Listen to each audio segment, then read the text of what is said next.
ক্ষমতার অপব্যবহার ও দলীয় প্রভাব খাটিয়ে লক্ষ্মীপুর জেলার রামগতি পৌরসভার ৮% জমি দখল করে মার্কেট নির্মাণের অভিযোগ উঠেছে রামগতি পৌরসভার সাবেক মেয়র ও জেলা আওয়ামী লীগের তথ্য ও গবেষণা সম্পাদক মেজবা উদ্দিন মেঝুর বিরুদ্ধে। এ ব্যাপারে উচ্ছেদ আইন অনুযায়ী ব্যবস্থা নেওয়ার কথা জানিয়েছেন ভূমি কর্মকর্তা। লক্ষ্মীপুর জেলার রামগতি পৌরসভার ৮% জমি দলীয় প্রভাব খাটিয়ে দখল ও সেখানে মার্কেট নির্মাণ করেন সাবেক মেয়র মেজবা উদ্দিন। সরকারি জায়গা অবৈধ দখলের অভিযোগে ২০২০ সালে উপজেলার সহকারী কমিশনার বন্ধ করে দেন মার্কেটের নির্মাণ কাজ। স্থানীয়দের অভিযোগ, দলীয় প্রভাব খাটিয়ে মেজবা উদ্দিন সহকারী কমিশনারকে বদলি করান, পরে বিনা বাধায় মার্কেট নির্মাণ করেন। সানবিট সব দিবে সামাল। সানবিট ম্যাজিক প্রেস ডিশওয়াশিং এর মাথা ঘোরানো সলিউশন।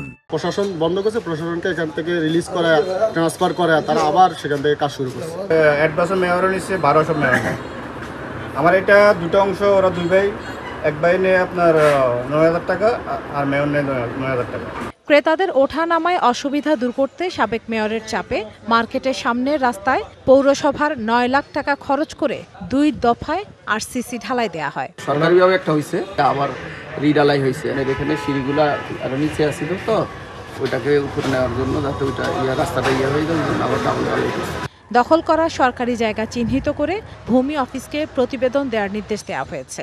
ইউনিয়ন ভূমি সহকারী কর্মকর্তাকে ডেকে তাকে নির্দেশ দিয়েছি জায়গাটা চিহ্নিত করে অফিসিয়াল রেকর্ডপত্র যাচাই বাছাই করে তিনি আমাকে এই জায়গাটা কার যারা মার্কেট নির্মাণ করলো ওনাদের কাছে কী কাগজপত্র আছে এবং আমাদের সরকারি রেকর্ডে আমাদের কাগজপত্রে কি আছে এগুলো যাচাই বাছাই করে একটা প্রতিবেদন দেওয়ার জন্য ওনাকে নির্দেশ দেওয়া হয়েছে।